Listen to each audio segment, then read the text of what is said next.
Hey Zwifters, I'm Simon Schofield, and this is the Zwiftcast. Coming up on this episode, Zwift changes its mind on hiding weight and height and promises more collaboration with the community. Can our game work in prisons to bring purpose and discipline to inmates? An intriguing experiment in Belgium is about to find out. And reflecting on a little bit more than a year actually, in lockdown with the human who belongs to Labradors Olive and Mabel, better known as keen Zwifter Andrew Cotter.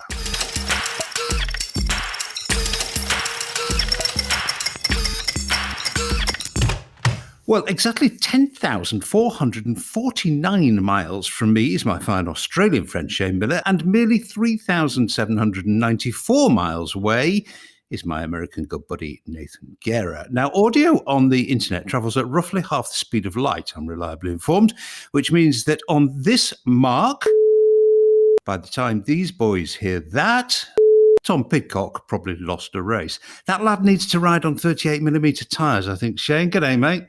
That was close. That was very, very close.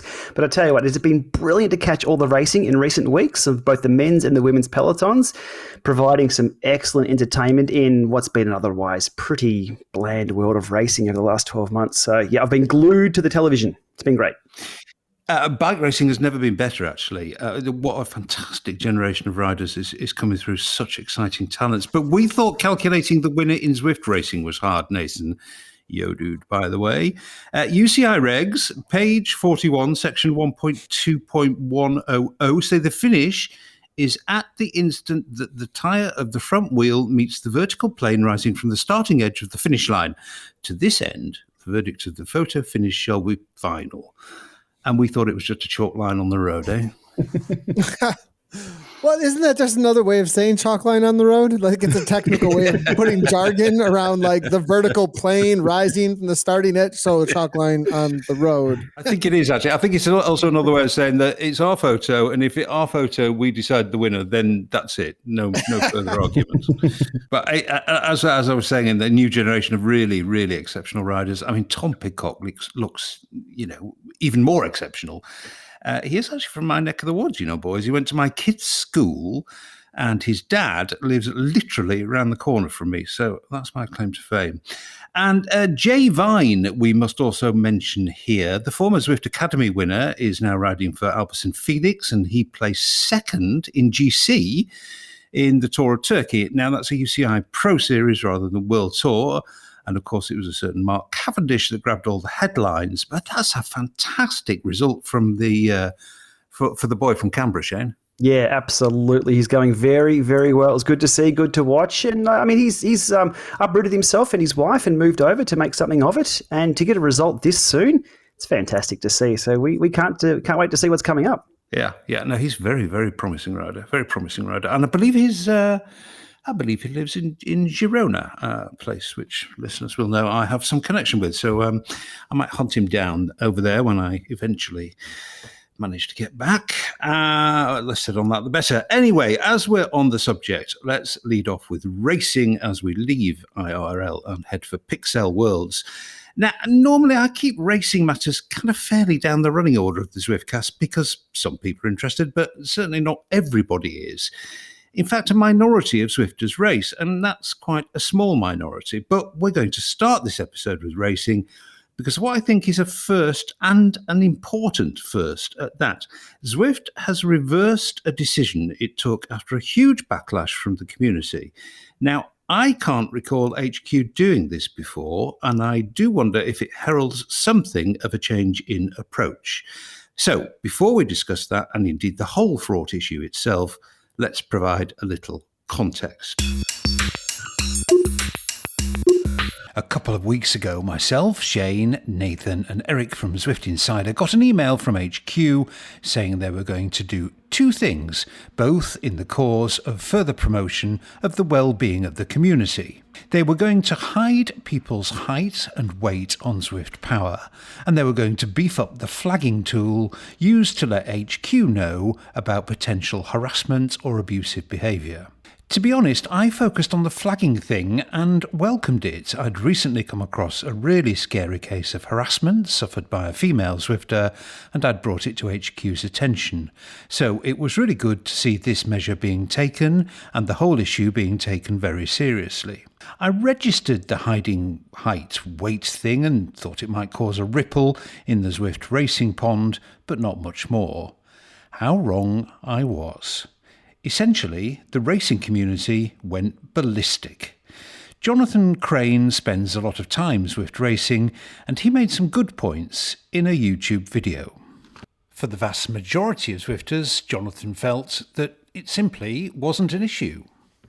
I think weight and height no longer being public on Zwift makes a lot of sense. I think when you opt into Zwift, it shouldn't automatically be displaying your weight and height data for everyone. Who cares? Most people on Zwift are just there to ride around, do a workout, see some friends, whatever. But for Jonathan, racing is an entirely different kettle of fish. There's always a perception that everyone on Zwift is cheating. I was getting a bike fit last week and the fitter asked me, hey, you've been doing a lot of that Zwift racing. Isn't everyone cheating? And I told him, sure, some people are cheating on Zwift, but by and large, we're trying to be as transparent as we possibly can and trusting that others are doing the same. This move might blow up that trust to some degree.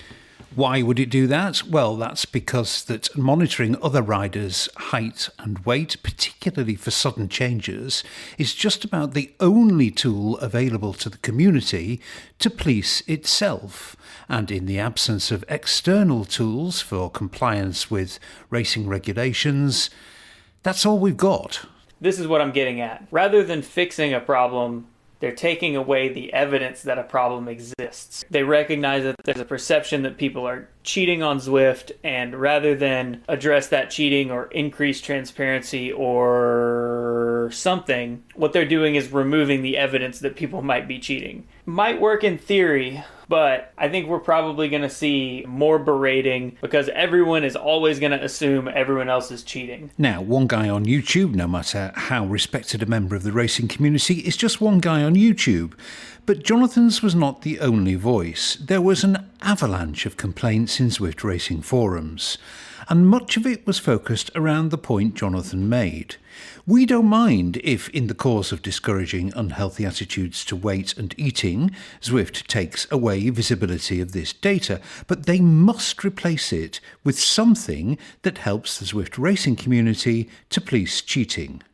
And the upshot of those thoughts was that Zwift was not being seen by the community to be supporting community racing. Some of the more extreme views suggested it was a signal that Zwift had abandoned support completely for community racing, which can stick in the craw when the company capitalises so hard on racing in marketing the platform. Eric Schlange, editor of Zwift Insider, and not a man given to hyperbole, told me he'd never seen a more angry reaction to a change initiated by the company, ever. Well, Zwift was listening, and within a few days had rowed back on the decision. Okay, well, there's a few things to unpick here. Let's start with intentions. Zwift intentions here were good. They have temporarily reversed that, and we'll get into this in a minute, but this is only a temporary reversal. They still want to do this, and the reason they want to do it is because they're opposed to bullying and harassment. But then, who isn't opposed to bullying and harassment? You know, who isn't in support of motherhood and apple pie? So that all that stuff, I suppose, goes without saying. The second part of the changes, beefing up of the flagging/reporting system for harassment, abuse or bullying, is really, really welcome, and Zwift deserve great credit for this. And unfortunately, that aspect has got slightly overwhelmed in the first aspect, which was banning height and weight reporting. But onto that first part. It was a bit of a mess, this, and it has now thankfully been remedied. So taking things one by one, the decision to reverse, more accurately perhaps pause was the word that was used, and that was accompanied by a sort of pledge to involve the racing community in what was called a collaborative effort. Shane, they got it wrong. They listened. They changed their mind. What's not to like? What's not to like? Well, why they didn't consult the community in the first place is what's not to like. They made a decision. They took a massive PR hit on this one, and they had to backpedal. But regardless of their position now, that's a bridge burnt with the community. And there's an element of execution here that I think people were upset about. It set a precedent. So let's hope it's only a once-off for this one. A good point. I sort of might disagree that it was a bridge burnt, because I think the racing community, Nathan, has recognised that their voice now has some influence, and that they can influence Zwift, and that they ought to be listened to, and the things they say may actually have some value. So maybe it could even improve that relationship. Yeah, the response I saw from a glance from the racing community was right on Zwift. And I think that has something to do with this hasn't really happened before. On this side, where like a feature or a change that's really specific to a specific part of Zwift that was already planned in roadmap, and they were like, oh, we're not going to go there because the community responded this way. And it was that quick. I feel like the response was timely, and I think that was part of the like, oh, wow, they're paying attention to what we're saying. And it was really, really fast. Awesome. Let's see what happens now. Yeah. And there is some evidence, I think it will be known by the time the podcast is published, Zwift are considering another little minor change, and it looks like they're going to consult the community before pushing ahead with that. That will become obvious in coming days. So maybe they will start collaborating a little more with the community and giving the community a real voice in decisions. And if they do, really, really welcome. But back to the original decision, because, how often have we talked about it? But we continue to talk about it because there are some people who get lots of pleasure from racing on Zwift, and they want it to be seen as fair and credible as possible. So, Shane, hiding weight and height on Zwift Power. I mean, good idea or not? My take on this is that Zwift should give this access to those who need to know only. And for me, that's vetted race organisers. Give them the tools to deal with this. But as for the general public, no. And my reasoning is this. If some Joe public wants to track my height and my weight and play Scooby-Doo detective, knock themselves out. Go for your life. If you want to do that to my wife and track her weight and height, you're a creep. And there's no need for the general public to have access to this information at all for that reason. But even then, look, cheaters in-game affect the outcomes of the races. So my question is, how does disqualifying somebody after the race make things fairer? It doesn't. It just changes the names on a list that's happened after the fact. And even then, where does this end? Like, what about knowing when someone's last on a spin down on their trainer? What about if they've never zeroed their power meter before? What brand of power meter are they on? How about if they've scaled their power meter to read high? If you're after fair and equal competition, it's not there yet. Yeah. No, yeah, I mean, you're right. It's a Pandora's box of horrors. And I think the point you make there is a good one, is that because we have so few tools, and I'll come on to that in a minute, Nathan, but because we have so few tools, the community has to be its own police force. But you're quite right. Why does the entire community have to be vigilantes? In real life, we appoint boys and girls and give them a uniform to stop people doing things we don't like. And the same could apply, I guess, to just granting access to that information to, as you say, the people who need it, which is race organiser. Excellent point, I think.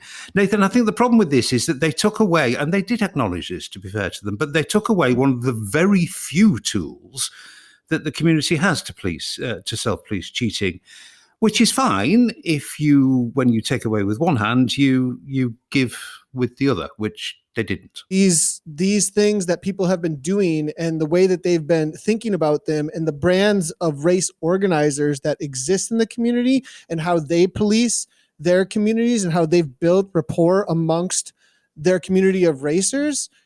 It's before there was a Zwift ID with a Zwift Power to even be there in some ways. And it slowly developed over time.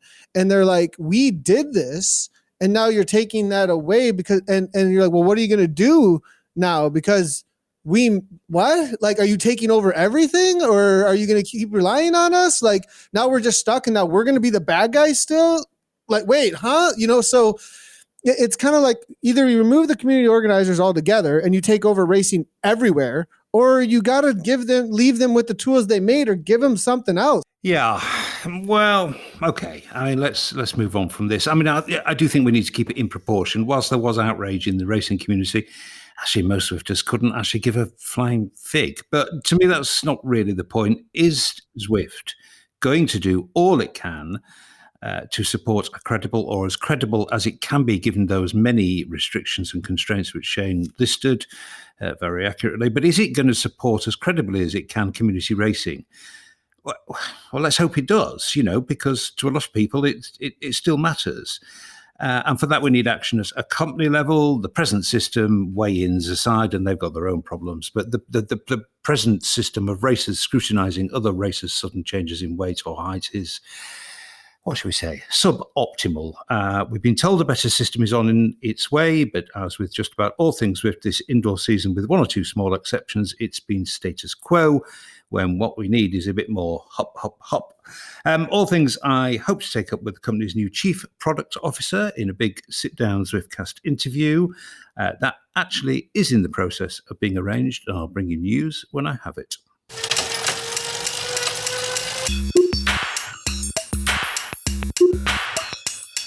Okay, let's whip quickly around some other Zwifty stuff. It's now a one-click solution to making the heads-up display vanish magically. This is a new feature in the game, although it's been available as a hack forever. But being part of the game officially will make it much, much more accessible to Zwifters. And as with the recent change to pack dynamics, there are two aspects to this. One cosmetic, which will help both users and Zwift marketing, and one more slanted towards user experience and performance, in that a clean display does make for really interesting racing experiences and even competitive group ride experiences, actually. Wes Salmon, Senior Games Dude, explained both aspects. I think it'll make you a more aware racer of how the pack dynamics work in the game and how avatars react when the person riding that avatar does something like tries to sprint away. You'll start to recognize some of the traits of how the avatars move through the world. You'll start noticing that cadence is something that you can use as a signal to understand when someone is about to attack or not. Especially when they stand up on the bike, you know they're attacking even before their numbers go orange in your riders nearby list if you were to be looking at that UI. Most people don't necessarily know that you can turn off some of the display at the end of your ride for screenshots you may have taken, but that's kind of hard to do and it's not very discoverable. What this will allow you to do is that when you take your screenshot with the display turned off, it's going to be a beautiful screen. It's going to be a visual that you can really enjoy. And one of the other things that's really cool about taking your selfies is that it gives people the opportunity to explore some of our camera views. A lot of people don't realize that we have some really great camera views that are not necessarily third person or first person. Right on! Shane, who doesn't want a better selfie? Yeah, absolutely. We've been doing that for a while with the hide HUD option on the screenshot right at the end there. There's a little tip that I've covered back in February 2020, it was, just over a year ago, that when you're presented with the end screen on Zwift and it's got those automated screen grabs, you can click the little stats icon on those images and hide the heads-up display anyway from those images. Whenever you take a screenshot on Zwift, it takes two screenshots, one with the HUD and one without. This just makes it a little easier though. Press H on the keyboard or use the little menu down below on the bar, or with the companion app, you can take it off and yeah, bang, take your snaps, away you go. Also use camera 0 on Mac and PC too to use the drone shot. You can get some really good shots with that. But yeah, the hide HUD selfie thing, yep, or the hide HUD in general, that's nice. I like it. My number one use case, when the chat gets really, really chatty. You can just press H and you can disappear and you can ride your virtual bike in almost peace. It's great. Yeah, that chat gets noisy. Nathan, you love racing with no HUD. Well, I like it when everyone has no HUD. Like, that's fun because then like nobody knows what's going on in the same way. So that's like the whole idea of having that no HUD experience, but everybody has the no HUD experience. That's great. I do like having it at times to kind of work on, especially with the new AI. This has been a huge talking point in a lot of the TTT and a lot of the racing community, is like how much the new AI has changed the ability to kind of elbow people, or even elbow your teammates a little bit too much out of the line, out of the pack a little bit, how to push somebody off of wheels. So if you turn the HUD off, it makes you ignore all that extra data, and it forces you to actually interact with the game with your controller, which is the power coming from your legs. And a lot of people, I think, focus too much on the watts per kilogram on the right or the watts in the upper left and don't recognize the depth perception. So it's actually a way to practice. it's really good for TTTs, hugely good for TTTs. And that's one of the most popular, obviously, race modes lately. So definitely suggest it for practice. Well, it's just a slightly different way of playing the game, which is great. It's one piece of candy rather than a box of chocolates, I think, and maybe it's the box of chocolates that Zwifters have really been hungry for this winter, which may or may not be unrelated to the next little item on the list, because maybe something more resembling a box of chocolates might be coming in May. But I can say no more because actually I don't know. I'm guessing wildly. But Zwift has announced official Olympic endorsement. Details are a little scant at the moment, but there will be a series of esports events held around, here comes the clue, Zwiftcast listeners, held around the Tokyo Olympics. Cycling is one of them, and Zwift, in partnership with the UCI, is the platform of choice. Now, those 5 Olympic rings are amongst the most coveted and the most fiercely protected logos anywhere in the world. And apologies for intruding into private grief, Shane, because I know you've got a bit of more legal grief, but we'll talk about that towards the end of the episode. But anyway, back to the Olympic rings. I mean, companies pay millions for an association with the Olympics as embodied by those 5 famous rings. Shane, we know this is the culmination of years and years and years of work, patient work by Eric Min and many others. And commercially, this is a massive deal. The sport needs to match that commercial promise and magnitude. Yeah, look, as you said there, you were hinting around something to do with Tokyo. Does that mean we have to be vaccinated before we get any updates? How are we going to prove that? Is that going to be on our Zwift Power profile? I mean, I'm not sure if I'm... Anyhow, look, I think we're going to need more detail about this. I hope with this comes updates and improvements and enhancements to the core platform experience. Because, to be honest, if it's just another few group rides, then it's not going to be much of a big deal. So I think more info is needed. But I think the hint there is in the Tokyo link. So let's fingers crossed for that. Let's see what happens. Yeah. Nathan, the association with the Olympics, I mean, I was going to say you can't buy that, but you can buy that, but it costs you an enormous sum of money, and Zwift have kind of earned it. They're the only virtual platform in existence that crosses esports over into physical sports. I mean, they've definitely earned the spot, and it took that risk, and they've definitely earned it that way. You don't ever feel like they associate in a directly private manner in the sports space, if that makes sense. I don't know if you know what I mean. Like, there isn't an association with the NBA. NBA players will go play at the Olympics, but there isn't an association with the NBA directly. Like, that's a private entity, and so. Yeah. There's a lack of commercialization with everything Olympics, isn't there? There's the logos, the sponsors and things change. So Zwift is a private entity and a for-profit organization. Nathan, I think you're right there. They may be looking around to say, well, what platforms are doing right by the community? What platforms are doing right by the sport as its pure form? Yes. Exactly. It's about the sport in general. And so I think they want to make sure that they don't become endemic to a private business, and rather, what is this virtual sport in general? And so I'm kind of like, this is going to become a very, very competitive space the moment that they do make this endorsement, I think, because it's on the table now. And I think more people want to get at the table. That's what I'm getting at. Yeah. No, I mean, I know this is a long-standing point/bugbear of Shane's, that for Olympic purposes, e-cycling is Zwift, and Zwift is a private company, not the NBA or the Football Association or any of the other kind of bodies around sport. But well done, Zwift. I mean, you've engineered that position, so well done, guys. Yeah.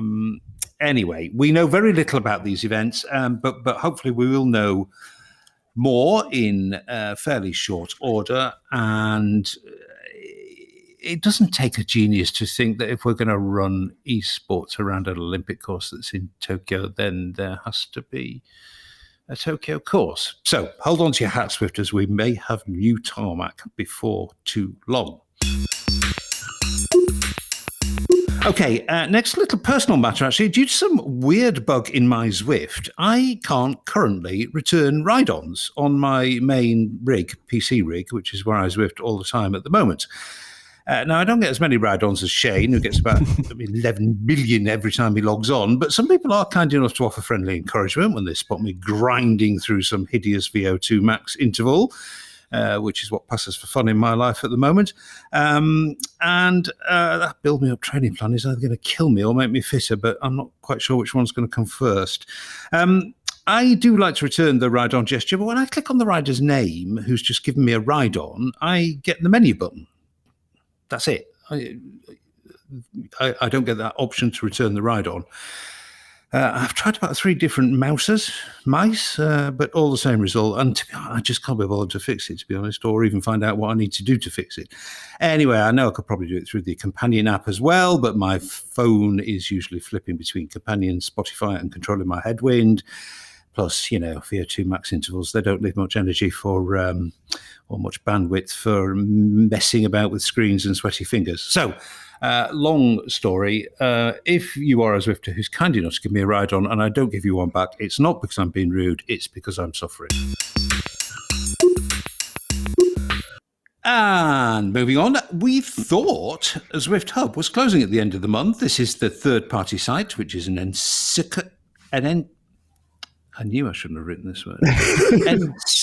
Encyclopedic resource, I got there in the end, of Zwift worlds, routes, courses, sprints, climbs, jerseys, and crucially for a lot of people, badges and achievements.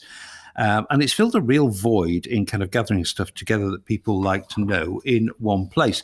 Toby, who ran Zwift Hub, has got a job with Wahoo. Well done, Toby, in software development, which is what he wanted, and kind of why he started Zwift Hub in the first place. So good luck to him. Good job, well done there, my friend. But then news was brought to us that Zwift Hub will live on. Our good friend Eric Schlange, Zwift Insider, has reached a deal to bring it into the ZI fold. It's in good hands there, Shane, I think. Yeah, absolutely. Look, it's a great site. So on one hand, I'm super happy to see it live on. But on the other hand, it means I've got to do those other 5 badges I've been hanging out and not doing. And there's no guessing, no prizes for guessing at all which 5 badges those are going to be. They're the long ones. Yeah, the long hilly ones. I mean, Shane brought it up there, Nathan. But this, I mean, it's not me. I have to say, it's just it doesn't appeal to me. But it appeals to a ton of Zwifters. This whole badge hunting thing, it's become massive. Oh yeah, it's really great. The in-game, little icons that you can get. I really, really want them to make it so I can show them off though. Like you can have like a little halo over your head or some sort of like, I don't know, luminescence that here's like my 50 badges, or like once you get like God's 50 of them, sake, you want like participation medals? That's what you want? This is what we're talking about now, isn't it? But then, okay, wait a second now. When you were on you millennial. You saw the 100-mile jersey, right? And the first people to get the 100-mile jersey, it was a big deal. Yeah, true, like true. 100K, yeah, the 100K people, they were kind of okay. Like they were kind of in the but that's club, like you say, that's a big deal. What, you want now a badge for doing 3 circuits of the volcano, for God's sake? I want like a special helmet, an earring. I want like a mohawk that says I did PRL 100 and won the race. Like I want all that stuff. I want to cruise around and people are like, that dude's freaking epic. No, he's not epic. He's legendary. That's what the Tron bike is. Oh, sorry, Simon. I didn't mention the Tron. No, everybody's got a Tron bike. 30 minutes. Everybody's got a Tron bike. Wait, except for one guy. Halfway One guy I know doesn't have a Tron bike. But everybody, I mean, that's old news at this point. Well, do you know what my mum used to say to me, Nathan? I want, never gets. But gets always does though, right? So like, I'm just asking for something I can go get. Anyways. Yeah, well, true. No, I mean, it's a good point actually. The 100-mile kind of reward and the jersey, and was a thing. But yeah, wow. I'm sorry, you brought up how awesome badge hunting is, and I'm sitting here like whinging on. I'm like, no, it is awesome. The events are really great. Don't ever put us all on we can see each other laps of PRL 100 again, though, because the Box Hill conga line was horrible. But anyway, besides that, it was absolutely amazing. Really are really fun. Well, moving back to the topic, well done, Eric, for bringing Zwift Hub into Zwift Insider. As we've concluded. We'll be in safe hands there, and a lot of people would have missed it. Well done, Eric. Good work there, mate. Okay, another interesting little tidbit that fell out of the interwebs, spotted, I think, by Dave Higgins, who runs the PC Master Race group on Facebook. In the UK, there's a very popular TV show called Dragon's Den. I think there are versions all over the world, actually. It's a very simple format. Someone with an idea enters a den to pitch for investment from the dragons, usually hard-bitten and overacting entrepreneurs. Now, in 2005, for the hard of maths like me, that's 16 years ago, a lifetime in tech, on Series 2 of the long-running show, a chap called Dave Rawlinson fetched up and pitched his idea. My product is called Personal Trainer. Personal Trainer, in a nutshell, is a way of attaching home exercise equipment to a home personal computer in order to add to the incentive a person would have in order to use that exercise equipment. If we can transfer the exercise information to that PC, suddenly the world is our oyster. We've got 10,000 times the computing power to be able to show the user of the exercise equipment interesting information about literally what they're doing. Then we start being able to produce fantastic 3D graphics. We start being able to offer our customers 400 miles of countryside terrain to cycle over. So I've got to put my exercise bike next to my computer? Yes. Okay. So David, in my house, my computer is in my home office, so I've got to put my exercise bike in my home office? Yes. I think the fundamental flaw is purely the fact that you've got to transport a computer system with all its cabling system, with everything plugged in. Every time you want to have an exercise, you're making it even more difficult for me to train now, as I have a problem with it at the moment. This is ridiculous, isn't it? And I'm not even going to waste my time, and I'm not going to be investing at all. David, just to sum up where I'm at, not one for me, sorry. Okay. Quick bit of advice for what it's worth. It's free, so it's probably worthless, right? Get yourself a little machine that's got a screen on it that you can load your software into, that people can clamp on the handlebars of their bike, and it's got it all built in. It might cost another £100 to do it all together as a box. You've got a product. If you did that, I might be interested.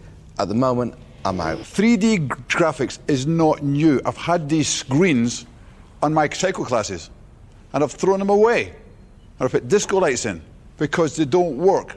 Watching somebody going around some mountains and down some hills and up some hills doesn't keep you from being bored after about the second time using them. You're just cycling down the wrong path, and I'm not investing. I'm out. Easy now, Shane, I think, to deride and mock the Dragons for missing out, as they very clearly did. But 16 years ago, I mean, laptops were not really even a thing then. The idea of having several PCs in your home, one of which you could hoik into a garage or a shed or a spare room and hook a bike up to it, that was just a ridiculous idea. 2005 was very, very, very early for this idea. Although Decathlon, one of the very first Zwift precursors, I think started around 2010. But, you know, even that was 5 years away from 2005. And the development in tech over that point was just exponential. Anyway, I think the point is, you know, ideas have a time, don't they?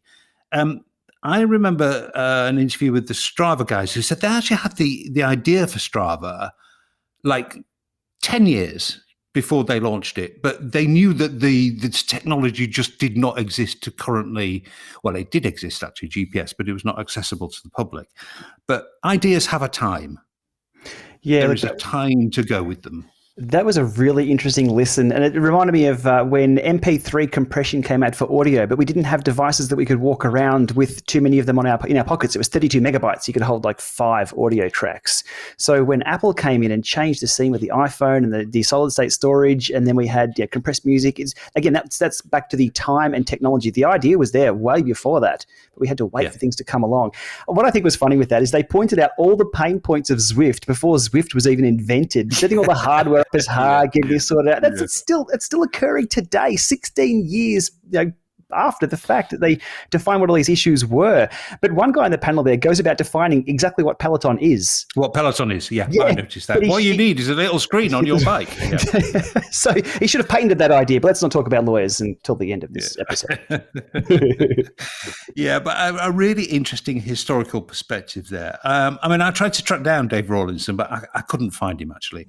But there was some follow-up on an Overclockers forum where he was very visible as a member, a long time ago. Anyway, he reckons he had 130,000 hits on his site within hours of that show being broadcast, and eventually sold £43,000 worth of kit, or so he says. If you're listening, Dave, I doubt you are, but if you are, do get in touch, because it'd be great to hear your story after that. The point being, I think, Nathan, with all of this, Zwift was always going to happen because the demand was always there. Like Shane said, the hardware, the computers, everything had to catch up to be able to get there eventually. And cycling was the easiest one to get indoor fitness moving. Because really this is talking about indoor fitness. It's not just bikes, or virtual fitness, that really not just indoor fitness. The home as a gym. Yeah, virtual fitness, online fitness, interaction with pixels in order to get you moving in some sort of way, an interactive way, has always been a dream of every video gaming kid in some way. Maybe not on the fitness aspect, because it's not a need that they know that they have until they get a little bit older, but definitely in the playing and interacting in a virtual world. And then now you got this need, you got to stay fit. Of course, virtually is a go-to. So yes, it was definitely always going to happen. Yeah.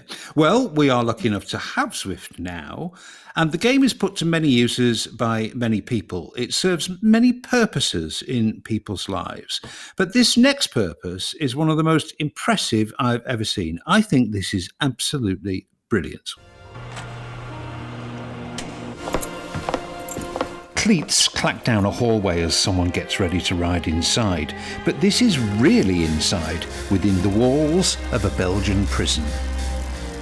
I'm actually an avid Zwifter. I'm a creative. I make campaigns in advertising. The whole thing about Zwift really triggered me to find an idea that involved Zwift. We had the idea to do an e-cycling team with prisoners. That's Frederik Clarysse, a Belgian Zwifter. One of our clients is Decathlon. The mission of Decathlon is to make sport accessible for everyone, which is a perfect fit with this idea, we thought. We also took it to the prison, and everyone really loved the idea, and that's how it came about. One glossy video shot inside the prison later, and the campaign was real. Sporten, dat maakt u gelukkig en je voelt u vrijer. Sport makes you happy, makes you feel free. You stop thinking about these walls. When you took it to the prison, did they need any persuasion? Was it a difficult sell? Well, actually, I thought it would be a super difficult sell. From the outside, you would imagine it is a really hard to get in there with a creative idea that involves online. Things that happen online in a prison is usually impossible.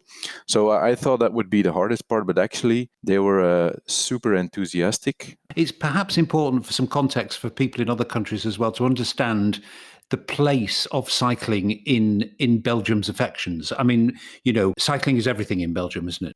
It is. And especially this particular prison that we chose was in Oudenaarde, which is the heart of cycling in Belgium. They have all those iconic climbs from the Tour of Flanders is really within a radius of 1 kilometer from this prison. So it's actually a perfect location. A team of 6 inmates, inevitably perhaps called Team Breakaway, volunteered to take part. I guess if you're a prisoner, then something like this is, well, why wouldn't you do it? Exactly. They have really gone through some rough times with the pandemic. All the sporting activity has been more limited even than usual in the past year. So yeah, they were really enthusiastic, and there are a lot of guys who want to be part of it. When you're in a cell all day, this is really heaven. Decathlon, I imagine, and the wider public, they're cautious about being seen to be controversial. You might imagine that some brands would have been reticent about something that could be seen. I must say that this is absolutely not my view. I believe that prison is as much about rehabilitation as it is about punishment. But there will be people who say, well, look, prisoners are just there to be punished. Why are we giving them this kind of diversion and even entertainment, some people might say? Were Decathlon, were they tricky about that? Well, I have to give them credit, because it is an incredibly bold and courageous move, in my view, to be going on with this campaign, because there was a chance that this would be a controversial thing. So hats off to them that they jumped, they took the leap. Yeah, it's also their view actually that sport is more than just something fun, something entertainment. It has actually a role in people's lives. It can give you, confidence, teamwork. It can limit aggression. You name it. It has a lot of benefits besides it just being fun. Yeah, and this campaign is actually a very effective way to demonstrate that. Absolutely, and it gives prisoners a purpose. Perhaps a reason to reconsider the behaviours outside that led them to be behind bars in the first place. It does, and it gives them, some of them have problems to manage their aggression or their ability to cope with things they don't have under control. And this cycling thing and cycling on Zwift actually learns you to cope. And there is a more short-term purpose for Team Breakaway. They have 6 weeks to train for a race. The opposition, a team made up of prison warders and justice officials. One imagines that the motivation to win there is quite strong. Yes, and even our Minister of Justice, the Belgian Minister of Justice, has also said he will participate in the race. So we talked with the prisoners about that. They are super motivated to beat all these guys. It's a fun way to show like interaction between the two extremes, the two opposites of the justice system, and it really shows that sport can bring all sides together, and Zwift obviously plays a big role in that. Well, that's excellent. Congratulations, Frederik, on a job well done. A really, really great idea, and obviously brilliantly executed. And I hope it gets the results for everyone that it deserves, which it looks like it's going to. Excellent. Really, really good work, my friend. Thanks very much. Well, I mean, I've nailed my colours to the mast, both during that piece and in the intro to it. I think this is brilliant. I think absolutely fantastic. Prison is not just about punishment, it's about rehabilitation. I'm a massive believer in salvation through sport. I mean, the classic one, of course, the classic one is so classic, it's a cliche now, is boxing. People turn their lives around through boxing, and there are many, many stories around that theme. Sport can be a way out of all sorts of bad stuff, and that is what makes me a great supporter of this scheme. I think it's terrific. Shane, are you going to get all kind of Australian redneck on me? Look, I appreciate that sport can provide a level of escapism, if that's a word that I can use here. But I've got 2 questions, or maybe concerns. Why choose a platform that's known for providing a social experience? There's a lot of other platforms out there that provide an immersive cycling experience without that connectivity. And secondly, what would the victims of their crimes think of these inmates being, given a kicker or a neo and giving them this online connected social experience? I'm not sure about that. Look, I need to know a lot more of the details on the technical side of things, because prisons are very different places and have very different rules to what we experience in our daily lives. So I guess I'm on the fence about this, but I've also put a blanket on the fence because that barbed wire is quite sharp on the butt as I'm sitting here. So, look, choosing to commit a crime means you also choose to give up a lot of freedoms if you're caught. So I don't know. I'm on the fence. Yeah, I can kind of see that. And obviously the victims is a great point that you make there. But then I think the average victim of a crime thinks, well, do you know what? The person who did that to me, I'd much rather they didn't do that to somebody else. And if they can find some rehabilitation and a way to change their lives in prison, which means that they're not going to hurt somebody in the way they hurt me, then I'd be pleased about that. But I'm putting words into their mouths, so I don't know that that's true. Nathan, I don't know how to start this discussion with you, actually, because I do know that you had in your pre-cycling life a little turbulence, and cycling helped you through it.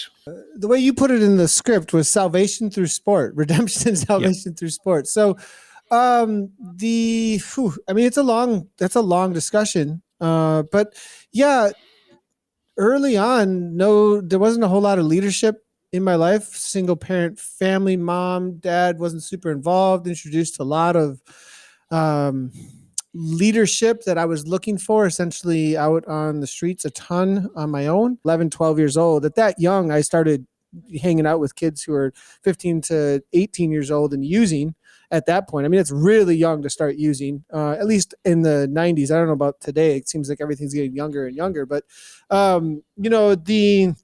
from there, it was all the way until I was about 17. I ended up, almost dying multiple times, gone bad drug deals, flight for life, get my head kicked in. I mean, like, I remember in that situation, my grandpa, one of my main role models in my life now, I'm being rolled out of a brain scan, hematoma, which means your brain is going to blow up, going to Children's Hospital in the helicopter. My whole family's praying for me and thinking I'm going to die. Like that's where I was living. And after that experience, I got put into a halfway house because there's a thing in Wisconsin, in the state, called Chapter 51, where they say your home environment can no longer provide authority in your life, and we have to take authority. We are taking the reins. And so then I was awarded the state, but not a prisoner, right? Like they're trying to how do we help this kid, essentially? And then essentially I was pretty smart. I was pretty smart and was able to I had to see some psychologists and stuff, and I convinced them I wasn't that bad, and I got put in a halfway house. But I was way beyond what the guy who said I should go to halfway. In my opinion, if I were the professional, I should have ended up not in the halfway house, actually, which was perfect though, because my uncle, and it's actually this past year, for those that don't know, I've lost a lot of people this past year. I lost my grandpa, I lost my uncle 2 years ago, and I lost my dad last year in October. And all three of those people were a part of this rehabilitation through sport, through AIM, through what they introduced in my life. My uncle Rick came twice a week and introduced Goju karate to me, as well as we started reading some Eastern texts of religion, asking big questions. And it was the AIM through the sport that actually gave me purpose. It was like something I could sacrifice to with ritual that gave me something to aim at that was bigger than myself. And we would start seeing results from it and get a reward system out of it that was a greater good than me. And it got me out of that hedonistic, give me self-focused space, and got me into bigger things. And that would actually kickstarted my mind. Even the fact that I talk in front of a microphone now, my speaking ability in front of crowds, because out of that and my salvation experience, literally becoming a Christian at that time, I started giving my testimony in front of crowds, became a mentor. I mean, it was actually that experience that got me mentoring kids then in the same situations I was for 8 years out of that. So, it is an entry point for sure to a stepping stone to things that are bigger than yourself through that ritual and sacrifice, I think, that you come to on a regular basis through sport. And sport, of course, teaches you to respect your body, which means you stop abusing it. 100% makes it your body's that it's got purpose in a temple. Like your body's a temple. I mean, every religion teaches that in some sort of way, and the respect for it, how you treat it. It's always around food, even too, and what, you know what I mean? Like there's definitely something very old to all of this that sport helps incorporate. I know people are like, "What are you talking?" But I really do believe that there is a greater good, and I talk about that. Like, why do we have these celebrations the way that we do around these massive gatherings? On a regular basis, to go look at this pinnacle of this awesome thing that we can do and we give time to, it looks just like the same thing that people do with churches or temples, or you know what I mean? It's like, it's the same thing expressed another way, Yeah. Well, sport can be a religion for lots of people. With all that in mind and that backstory, I imagine you approve most heartily of this scheme. I understand. So up front, I had the same like knee-jerk response, the same kind of like, oh, okay, like, and I'm not all about punishment. Like punishment, is a form for rehab. Like it's form like, okay, there needs to be some sort of recourse for the same level of value broken, right? But the reason for that is to say, stop it and go do something else, like even if it's for everyone to look and be like, we can't do that, everyone, just so you know. But yeah, I'm 100% all about the providing opportunities. The only thing is like, it should be a good behavior program, I guess. You know what I mean? It should be a program given to those that obviously are looking for and doing, and with that there 100%, and at the same time, I also think, limitations and just being safe, that is a concern. I understand that, but outside of that, 100%. And obviously with my own story, I could see like this would be absolutely awesome for people to find purpose, while they're in a place where they're thinking about what they're doing with their lives. Great way to do exactly that. Absolutely. I mean, to an extent, rehabilitation in prison is about establishing new habits and new behavior patterns. And, speaking personally, my participation in cycling generally leaves me so fulfilled mentally and exhausted physically that the thought of going to do harm to anybody else or take anybody else's property, frankly, I wouldn't have the energy for it, let alone the moral or ethical aspects to it. So I'm a supporter, and great to see that that was a single Zwifter who came up with that idea, and it's been transformed into an advertising campaign. That's a whole other kettle of fish, as to whether a commercial company should benefit from that, but then they back the scheme. So anyway, we won't go into that. But well done to Frederik. I thought that was a great idea. Really, really, really well executed. Okay, well, staying in sort of reflective, philosophical mood a little bit, it's been more than a year of COVID and lockdown. Terrible times we've all had to find a way through. Zwift has been a part of that for many of us. And for those of us who are active and enjoy the outdoors, Zwift decided it has been especially difficult, which it must be said has to be put in context because those tribulations are small beer compared to the awful suffering and loss that hundreds of thousands of people have endured. Nevertheless, this is something we'll never forget, and it has produced some very odd things. Amongst them was the making into global superstars of two Labrador dogs, Olive and Mabel. Their human, Andrew Cotter, is a sports commentator by trade, and bereft of work, he began commentating on Olive and Mabel's daily activities in a sports style. This is the two dogs fighting playfully over a bone. One paw to control and a switch. Now Mabel's sensing this might be a chance, still waiting, still believing. And you wonder what Olive is doing here, only has to hold on, going to the upright though, high tariff, with no opposable thumbs, high risk at this stage. And it's gone, and Mabel takes it.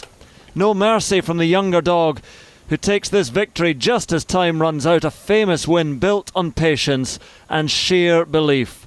For Olive, only thoughts of what might have been, but only herself to blame. She's given this one away, and that will hurt most of all. Well, it was a huge hit, and the two dogs became lockdown stars. Now, as it happens, Andrew is a Zwifter, so he's a great guy with whom to have a chat about the past year of lockdown. And we started with, well, how it started. How amusing that I'm commentating on my dogs eating their breakfast. And that was it. That video just took off. And then the video after it was even sort of bigger, which was them just fighting over a bone. Since then, lots of different things, online dating and Mabel getting scammed and parody perfume ad and Halloween videos. They have been, for me, a sort of release and relief during, a tough and odd year. And more importantly, I think for lots of people around the world, in particular, I would say North America, saying, we love Olive and Mabel, and can you do more of these videos? The thing is, Andrew, they were exceptionally well done. I mean, it was kind of downbeat and a bit laconic. It wasn't hyped up in any way. It's very gentle, I think.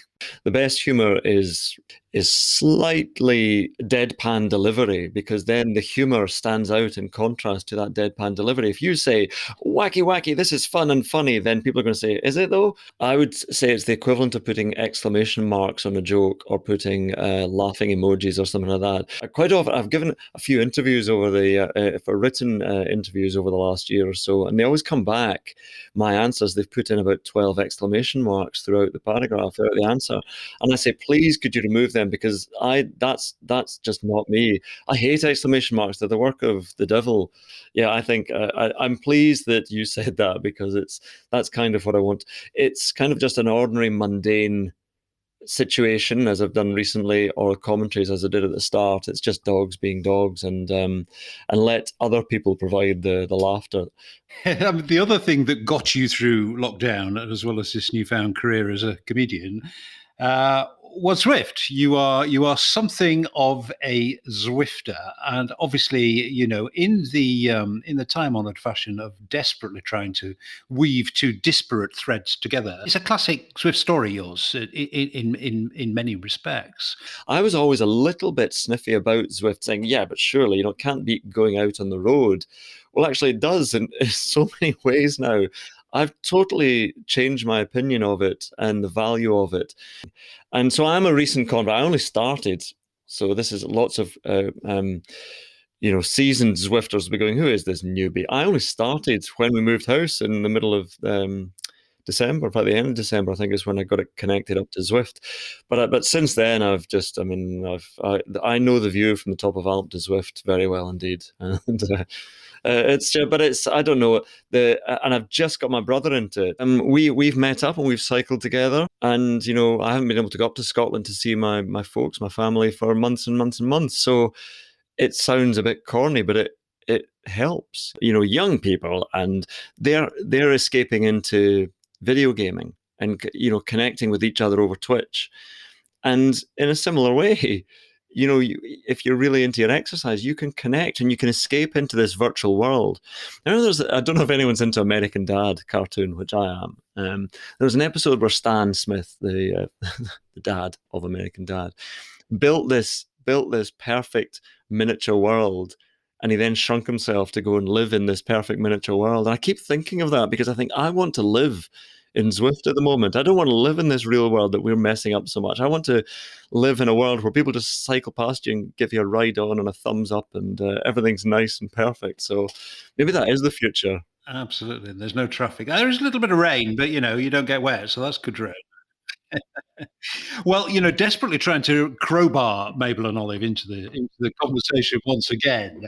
I mean, do they obediently sit and watch you as you sweat your way up Alp to Zwift? They do pad around in the garage I've got now. I've made a home gym. In fact, I made a video of them trying to join the home gym, which was one of the more recent videos. So they do pad around there. But then they get bored because they realize again that they have no idea what I'm doing. And you seem to be putting in a lot of effort here for little reward. You're not going anywhere. What's the point of this? Exercise for exercise sake seems strange to us. I don't have any idea what I'm doing, but if I could explain to them that it keeps me sane.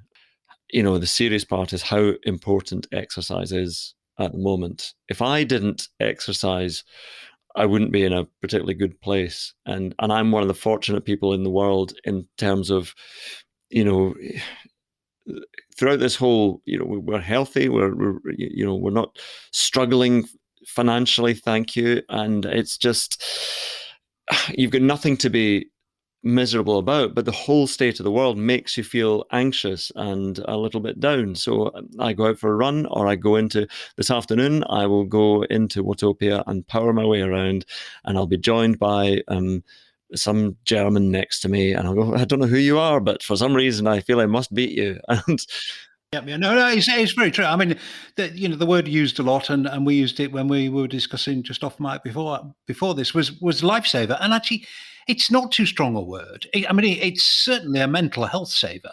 Oh God, absolutely. I mean, exercise always has been for me, even before all this. But during this, I don't know what. Every time I go out for a run, it saves me. It's not too strong a word, lifesaver. It's not literally going to save, but you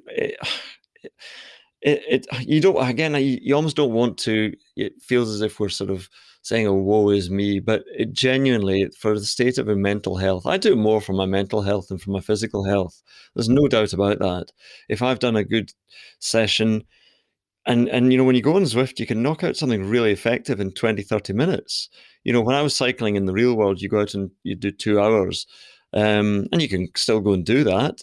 But you can get real quality in a short period of time, and then you feel okay for the rest of the day. I'm absolutely delighted to hear that that you've become such a convinced Zwifter. It's always great to get a new recruit, and completely agree with what you say about the role that it's served for us in this very difficult period. Last thing. I just had a quick look at your website and incredibly thorough research for this interview. And I see we have a Mabel and Olive book. I did about 12 days sports broadcasting last year, and I'm a freelance sports broadcaster. So, like for many people, you don't have your normal income. So, so writing the book off the back of the videos was a bit of a saver for me. And my bank manager isn't hunting me down, but it was. I enjoyed writing it as well because it was just it was an escape for me at a time when I couldn't escape. A lot of it is about ownership of dogs and my life with Olive and Mabel, but I escape with them in normal life so often into the mountains, and I haven't been able to do that. But I think what it is that I like more than anything else is an escape. And whether it's an escape into the micro world of Zwift or into the macro and massive world of the mountains at large, they both offer a bit of an escape and a bit of, I don't know, some sort of salvation for what we've got going on at the moment. Again, we're being dramatic, or at least I am. All right, been an absolute delight chatting to you. Good luck with the book. I'm sure it'll do extremely well. And I am a fan, as I know many, many, many people are, of your wonderful dogs and your excellent, laconic commentary that has propelled them to such stardom. Thanks very much for your time. Cheers, Simon. Well, what a year it's been. But let's not dwell on that. Let's look forward. Indoor season slowing down here, Shane, but of course speeding up in your part of the world. However, a slight spanner in your works, a minor wrench in your mechanics. I don't know how much you want to say about this publicly. We've had a bit of a laugh about it privately, but it seems you're in the crosshairs of those lawyers again, Shane. Oh, what is it? Why do I attract these people? It's crazy. Last time it was Peloton coming at me for using the word digital Peloton news. Now this time it's about those little chevrons. It's a little logo that I've used. Now, to be honest, I like the kicker. I like the Wahoo kicker. I like the chevron design. And I put the little logo on the side of a T-shirt. Simple as that. And I've ordered 2 T-shirts myself. And up on Redbubble, it's just a little website you can just submit artwork to and put things up. That's been there for 4 years. I've had a total of, until the other week, I had a total of 4 orders, I think, 2 of which were mine or 3 of which were mine. I mean, it's made me $10. That's it. That's absolutely it. It appears it's got the attention of a certain law firm in Germany who represent a company I've never heard of before. And I've received this morning an 87-page cease and desist. Now, this is not just can you take it down, please? Oh, no. They've fully outlined with 87 pages of, actually, I don't know what, I didn't read it all, to be honest. It kind of set me to sleep at 3 a.m. They're claiming $3,000 compensation, euro dollars. There we go. They've had my account suspended on Redbubble with no further communication. And before all of this, they went and ordered themselves 3 shirts, doubling the sales I've had on these shirts for a trademark that I didn't even rip off of theirs. It was Wahoo's trademark I potentially ripped off. It's an absolute mess. So I went through this morning and politely told them that I disagree in many more words than that. And I finished with any further communication, regardless of what your communication it contains, is an acceptance that the case is closed. That's what I finished with. So I saw that. I thought that was a masterstroke. That was a complete masterstroke. The sending of this email indicates that, as far as I'm concerned, the matter is closed, and your reply merely confirms that. Genius, Shane. Genius. they made up their own rules. I make mine. I'm not a lawyer. And the way they acted, they don't appear to be lawyers either. However, it's one of the top IP lawyers out of Germany. So it's going to be interesting. My other words will be just 2 short words. Being an Aussie, you could probably guess what they are if I need to reply again. But again, as I said, if he replies, that's confirmation, case closed. Well, Done. I was previously unaware that the chevrons, which you see on every single road sign in every single country all over the world, could be copyrighted. Including a company called Chevron, who uses these chevrons. Yeah. But that's a kind of stylized thing, isn't it? I mean, these were just like, pointy triangles. So I'm no lawyer, I'm no copyright IP expert, but it looks to me as though they're on shaky ground. They're on particularly shaky ground because they're not, in fact, pursuing a corporation with profits in the millions of dollars. They're pursuing a bald-headed Australian who sells a grand total of $10 worth of T-shirts. I think they might have done, which half was theirs. They should, which half was theirs. They should have done a bit of. They should have done a bit of target research, I think, Shane, before they put you in their crosshairs. Anyway, we look forward on the Zwiftcast to regular updates on your battles with Germany's leading IP lawyer. Good luck. Look, worst case scenario, I might be on Prison Zwift soon. So yeah, just watch me in Team Breakaway in Germany. We can rehab you yet, Shane. We got you, bud. We'll get you there. Anyway, a kicker. That would be irony. Good luck, Shane. Keep us posted. I will. And as the dark legal days and the dark literal days descend on Shane in Upside Down Land, the sunlit uplands of spring are well advanced for us. Nathan, you getting out on your bike yet, mate? Yeah, I'm racing, and the TTT is really addictive. So I've been doing that on Thursdays, but outside of that, I try and get out on the weekends. It's been warm enough a couple of weekends. I kind of have to, the other thing that's really been awesome about Zwift for me is my allergies are so intense that. Yeah, mine are bad this year. And I mean, to where I saw an allergist for a solid 2 or 3 years, started the whole shots thing. And it would affect my results so bad that I almost had to just not show up to certain races in certain areas where there was lots of pollen during certain times of years. But we kind of got it under control, but I have to watch it. Even today, I'm kind of puffy from going out yesterday. So I don't necessarily do a lot of my harder efforts during this time or go out for more than 3 hours, because when I get home, even if I have my medications for the allergies, I get short on breath and my lungs will tighten really, really bad, and it gets scary. I've never been go to the hospital scared, but it's kind of you're kind of knocked out for a day, I've been getting out though and having a lot of fun on the mountain bike, not so much on the road bike. And besides that, I'm smashing 4 intensity rides, a week or so on Zwift right now. Having a lot of fun with that too. Well, I'm glad to hear you're getting out. Sympathies as a fellow allergy sufferer. I thought I'd grown out of mine, but they've come back with a vengeance this last couple of years, and it's no fun, I must say. Shane, indoor season starting for you, really? Australia, looking forward to it? Your fellow Australians looking forward to it? Is the Australian community on Zwift still big and strong? Oh, it is indeed. Absolutely. We Zwift almost all year round, because in summer it's almost too hot. In winter it's too cold. It's just the perpetual cycling season on Zwift, which is really handy. I'm keen to see what's coming up from Zwift. I think we've hinted towards what should be coming up, hopefully in a month or two. I'm keen to see what they're doing with the Olympics anyway. So let's see what they do with that. As for the hardware side of things, though, it's a bit dry at the moment. I'm not holding my breath for anything new. And I think we can attribute this to the supply chain issues that are impacting almost every industry. It's unbelievable. A friend of mine tried to buy a 1132 cassette, and Shimano just couldn't find one. I mean, literally was not one available to buy anywhere. It's incredible. Look after your kit, Zwiftcast listeners. Keep it lubricated and keep it clean, because if it needs replacing, it's not too easy at the moment. Okay, well, that wraps that one up. Nathan, chance just to tell us about what you're most excited to be commentating on next in Community Live area. What was really fun today was OJ Borg was on with me, and we had I think we needed to start a podcast with that guy. That was a ton of fun. And we've got the second half of ZRL season 3, still 4 races to go. There's a lot of parity, as Dave put it today, Toll. So a lot of really tight racing in the second half of the season. We kind of have, a break, I think, is going to be coming. I'm not positive, but it seems like a little bit of like everyone's thinking, outdoors a little bit more.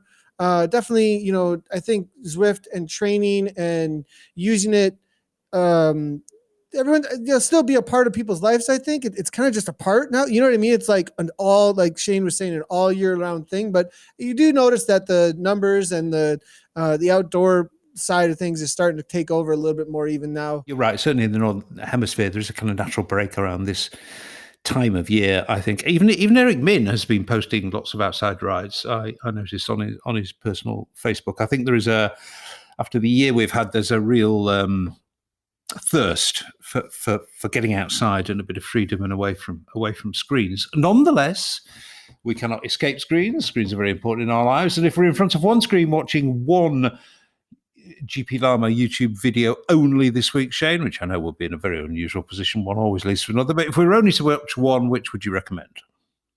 Oh, I had a bit of fun breaking Di2 the other day. We saw GCM put out a video saying, can we break Di2, Shimano Di2, by burying it alive and riding it through mud and water and swimming with it in the ocean. And it continued to change, no problems at all, because the video was sponsored by Shimano.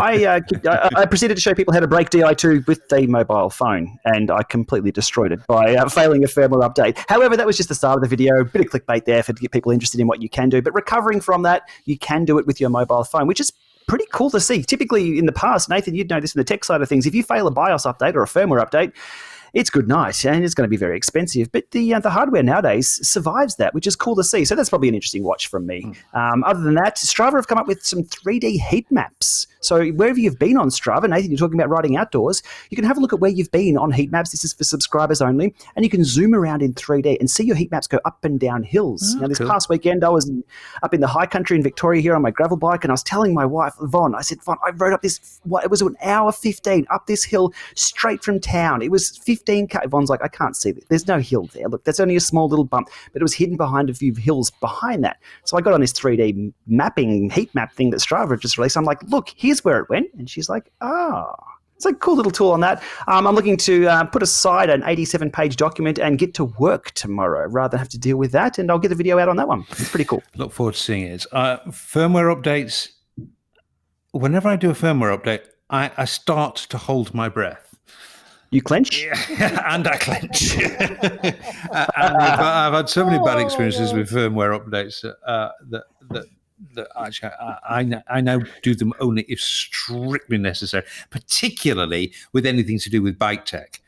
Firmware updates and bike tech are just not great bedfellows. Live on the edge. Live on the edge. Yeah. Okay. Well, rather you than me, dude. Okay. Well, on that clenching and breath holding note, I'll bid you goodbye and say thank you very much. Bye, fellas. See you next time.